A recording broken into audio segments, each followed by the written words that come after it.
நமக்கே தெரியாம இந்த மாதிரி தான் டேமேஜ் ஆகும். அதனால கண்டிப்பா இந்த விஷயத்த பண்ணாதீங்க. இந்த மாதிரி வாஷிங் மிஷினுக்கு தண்ணி போகக்கூடிய டியூப்ல நாளாவ உப்பு படிஞ்சு தண்ணி குறைவா வரும். அதை எப்படி ரொம்ப ஈஸியா சரி செய்யறதுன்னு பாத்துரலாம். இப்ப பாருங்க உப்பு அடைச்சு எவ்வளவு குறைவா தண்ணி வருதுன்னு. அதனால ஃபர்ஸ்ட் தண்ணி வரக்கூடிய லைன் பக்கம் போயிடலாம். அடுத்ததா தண்ணி வரக்கூடிய பைப்ல அடைச்சிருக்கா அல்லது கீழே இருக்கக்கூடிய ஓஸ்ல அடைச்சிருக்கான்னு இதை திறந்தே பாத்துரலாம். இப்போ பாத்தீங்கன்னா மேல நல்லில நல்லாவே தண்ணி வருது. அதனால இந்த பெரிய ஓஸ்ல மாட்டிருக்க இந்த சின்ன டியூப்ல தான் ஏதாவது அடைச்சிருக்கணும். அதனால இந்த சின்ன டியூபை தனியா கலட்டிடலாம்.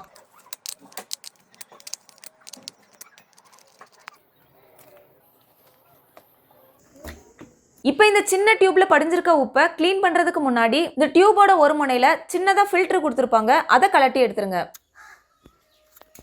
இப்போ இந்த ஃபில்டர்ல பாசியும் உப்பும் படிஞ்சிருக்கத பார்க்க முடியுது. இப்போ இதை ரொம்ப ஈஸியா புதுசு மாதிரியே கிளீன் பண்றதுக்கு கையில கிளவுஸும் முகத்துல மாஸ்க்கும் போட்டுடலாம். இப்போ இதே மாதிரியே உப்பு படிஞ்ச இன்னொரு ஃபில்டர் வாஷிங் மிஷின்ல தண்ணி போகக்கூடிய இடத்துல இருக்கும், அதையும் சேர்த்தே எடுத்துடலாம். இப்போ இந்த ஃபில்டர்ல உள்ள ஓட்டையும் அடைச்சிருக்கத பார்க்க முடியுது. அடுத்ததா இதை விட சின்னதா இன்னொரு ஃபில்டர் இருக்கு, அதையும் எடுத்துடலாம். இப்போ இதை கிளீன் பண்றதுக்கு சின்னதா ஒரு பிளாஸ்டிக் டப்பால கொஞ்சமா ஆசிட் எடுத்துக்கலாம். இந்த ஆசிட் வேற எதுவும் இல்ல, பாத்ரூம் கிளீன் பண்ணக்கூடிய ஆசிட் தான். இப்போ இந்த உப்பு கரை படிஞ்ச அந்த ஃபில்டரை ஆசிட்ல போட்டு கிளீன் பண்ணிடலாம்.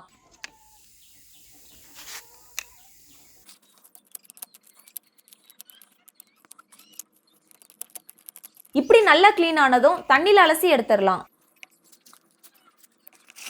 இப்போ கிளீன் பண்ணதும் இந்த ஃபில்டர் நல்லாவே புதுசு மாதிரி ஆயிட்டு, அடுத்தது அந்த மாதிரி ஏதாவது ஒன்று எடுத்து அதுல துணியை வச்சு வாஷிங் மிஷின்ல ஃபில்டர் மாட்டக்கூடிய பகுதியை கிளீன் பண்ணிடலாம். அடுத்ததான் நம்ம கிளீன் பண்ண ஃபில்டரை திரும்பவும் மாட்டிடலாம். கூடுதலும் இந்த மாதிரி ஃபில்டரை குறிப்பிட்ட மாதங்களுக்கு ஒரு முறை கிளீன் பண்ணி போட்டாலே தண்ணி குறைவா வர பிரச்சனை வராது. ஒருவேளை வாஷிங் மிஷின்ல மாற்ற இந்த மாதிரி டியூப்ல ஃபில்டரையும் கிளீன் பண்ணாம டியூபும் அசையாம ஒரே நிலையில இருந்துச்சுன்னா உங்க வீட்டுல உள்ள தண்ணியில இருக்கிற உப்பு மாதிரி இருக்கிற துகள்களை பொறுத்து இந்த டியூப்லயும் உப்பு படியும். ஆனா நீங்க நினைக்கலாம் இதுலயும் ஆசிட் ஊத்தி ரொம்ப ஈஸியா கிளீன் பண்ணிடலான்னு. ஆனா இதுல கண்டிப்பா அப்படி பண்ணக்கூடாது. அப்படி ஒருவேளை இதுல ஆசிட் ஊத்தி கிளீன் பண்ணா என்ன ஆகுதுன்னு நீங்களே பாருங்க. இப்போ நீங்க பார்க்கும்போதே தெரியும் நம்ம உள்ள ஊத்தின ஆசிட் உள்ள படிஞ்சிருக்கிற உப்புல பட்டதும் நொர நொறையா வெளியே வருது. அப்படி வெளியே வந்த ஆசிட் அடியில நீங்க பாக்குற அலுமினியம் மெட்டல பட்டதும் அது அரிக்குது. இப்படி அரிக்கும் போது அந்த அலுமினியம் மெட்டல வெப்பம் அதிகமாகும். அந்த நேரத்துல அலுமினியம் மெட்டல் பக்கமா இருக்கிற பிளாஸ்டிக் பகுதி வெப்பமாகி தனியா கலண்டுரும். இப்போ நீங்க பார்க்கும்போதே தெரியும் வெப்பத்தினால தனியா கலண்டு வந்துட்டு. இப்போ இப்படி கலண்டு வந்த பகுதியில இருக்கிற அலுமினியம் மெட்டல்ல எவ்வளவு வெப்பம் உருவாகுதுன்னு பாத்தீங்கன்னா உங்களுக்கே ஆச்சரியமா இருக்கும். அதுக்காக அலுமினியம் மெட்டல்ல செஞ்ச ஒரு பாத்திரம் எடுத்திருக்கேன். அந்த அலுமினிய பாத்திரம் சுற்றுச்சூழல் இருக்கிற வெப்பத்தை பொறுத்து இப்போ 29 டிகிரி செல்சியஸ் வெப்பநிலையில இருக்கு. இப்போ இந்த அலுமினிய பாத்திரத்துல ஆசிட் ஊத்துறேன், எவ்வளவு வெப்பநிலை கூடுதுன்னு பாருங்க.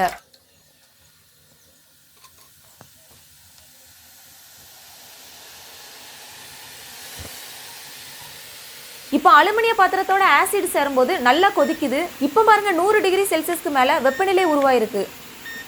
இதே மாதிரி தான் இந்த டியூப்ல இருக்க அலுமினிய மெட்டல்ல ஆசிட் பட்டதும் அதிகப்படியான வெப்பம் உருவாகும். அதனால அலுமினிய மெட்டல் இருக்கிற இடத்துல உப்பு கரை இருந்துச்சுன்னா கண்டிப்பா ஆசிட் பயன்படுத்தாதீங்க. அதனால இந்த மாதிரி வளையக்கூடிய டியூப்ல உப்பு கரை படிஞ்சிருந்ததுன்னா இந்த மாதிரி டியூபை அங்கங்க இந்த மாதிரி வளைச்சிருங்க. இதனால இந்த டியூபுக்குள்ள லேயர் மாதிரி படிஞ்சிருக்க உப்பு கரை நொறுங்கி சின்ன சின்ன துகள்களாக துண்டுகளாக மாறும். அடுத்தது இந்த பகுதி வழியே தண்ணி செலுத்தி உடஞ்ச உப்பு துகள்களை வெளியே எடுத்துடலாம். உடஞ்ச உப்பு துகள்கள் இடையில ஏதாவது அடைச்சிருந்துச்சுன்னா இந்த மாதிரி ஸ்டே கம்பி ஏதாவது உள்ள விட்டு உடைச்சி எடுத்துருங்க.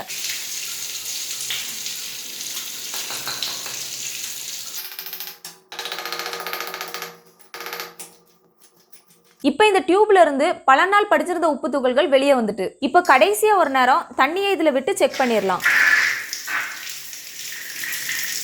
இப்போ பாருங்க அருமையா தண்ணி வருது. அடுத்ததா அந்த ஃபில்டரை மறுபடியும் இதுல மாட்டிடலாம். அடுத்ததா எக்ஸ்ட்ரா மாட்டியிருந்த அந்த ஓசையும் இதுல மாட்டி செக் பண்ணிடலாம். இப்போ கடைசியா ஒரு நேரம் தண்ணியை இதுல விட்டு செக் பண்ணிடலாம். இப்போ பார்க்கும்போதே தெரியுது அருமையா தண்ணி வருது.